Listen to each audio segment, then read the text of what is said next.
மதுரைனாலே famous தாங்க. மதுரையில் இல்லாத கடைகளே இல்லைன்னு சொல்லுவாங்க. ஒவ்வொரு தெருவில் வந்து ஒவ்வொரு கடை வந்து மதுரையில் வந்து ஃபேமஸாக தாங்க இருக்கும்.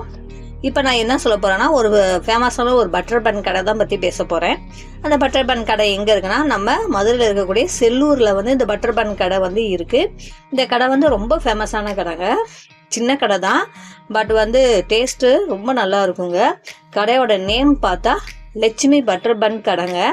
இந்த கடையில் வந்து எப்பயுமே கூட்டம் இருக்கும். இந்த கடை வந்து எந்த டைம் ஆரம்பிப்பாங்கன்னா 6 மணிக்கு மேலே தான் ஆரம்பிப்பாங்க ஈவினிங். பட் வந்து 10-11 மணி வரையும் கூட்டம் இருக்குங்க. ஒரு டைம் நாங்கள் வந்து 10 o'clock போனோம். அப்பயும் பார்த்தா கூட்டம் நிறையாவே இருந்துச்சு. அந்தளவு வந்து அதோட டேஸ்ட்டு நல்லா இருக்கிறதுனால அவ்வளோ கூட்டம் வந்து இருக்குது. மோஸ்ட்லி இந்த கடையில் வந்து நீங்கள் பார்சல் வாங்கிட்டு வந்து சாப்பிடாம அங்கேயே சாப்பிட்டு பாருங்கள், டேஸ்ட்டு நல்லாயிருக்கும். ஏன்னா பார்சல் வாங்கிட்டு வந்தால் ரொம்ப வேர்த்து போய் அது டேஸ்ட் வந்து நல்லா இருக்காது. பட் வந்து நம்ம அங்கேயே சாப்பிடும்போது, அது சுட சுட சாப்பிடும்போது டேஸ்ட் வந்து நல்லா இருக்கும். அது மட்டும் கிடையாது, இந்த பட்டர் பன் கடையில் வந்து நிறைய பட்டர்ஸ் வந்து போடுவாங்க. மோஸ்ட்லி வந்து பட்டர் பன் கடைன்னு சொன்னால் நிறைய க்ரீம் தான் ஆட் பண்ணுறாங்க. பட் இந்த கடையில் நம்ம கண்ணு முன்னாடி நிறைய பட்டர் வந்து ஆட் பண்ணுறாங்க. அது மட்டும் கிடையாது, கொடுக்கும்போது அதுக்கு மேலே பட்டர் போட்டு கொடுப்பாங்க. ஸோ டேஸ்ட் ரொம்ப நல்லா இருக்குங்க. நாங்கெல்லாம் லைக் பண்ணி சாப்பிடுறோங்க.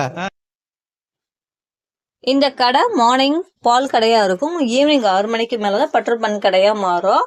எப்பயுமே கூட்டம் இருக்கிறனால அதோட டேஸ்ட்டு நல்லா இருக்கும். ஸோ ஒரு டைம் வாங்கி ட்ரை பண்ணி பாருங்க. அவங்க வந்து எவ்வளோ பட்டர் போடுறாங்கன்னு சொல்லிட்டு இந்த வீடியோ ஃபுல்லும் பாருங்க. அவ்வளோ பட்டர் வந்து போட்டு டேஸ்டா இருக்கும். இந்த பட்டர் பன் கடையை பற்றி நான் ஃபுல் வீடியோ போட்டிருக்கேன் பாருங்கள். அப்போ தான் வந்து எவ்வளோ பட்டர் போட்டு எப்படி செய்கிறாங்கன்னு சொல்லி உங்களுக்கு தெரியும். லாஸ்ட்டாக கொடுக்குற வரையும் அவ்வளோ பட்டர் வந்து இருக்கும். இலையில வச்சு தான் கொடுப்பாங்க. டேஸ்ட்டாக இருக்கும். ஒரு டைம் போய் ட்ரை பண்ணி பாருங்கள். 100% சொல்கிறேன், இந்த கடை வந்து ஒர்த்தாக இருக்கும், டேஸ்ட்டாக இருக்கும். நான் சொன்ன மாதிரி பார்சல் வாங்கிட்டு போகாதீங்க, டேஸ்ட் வந்து கம்மியாயிரும். அங்கேயே வெயிட் பண்ணி சுட சுட வாங்கி சாப்பிடுங்க. டேஸ்ட்டு வந்து நாக்கிலே நிற்கும்.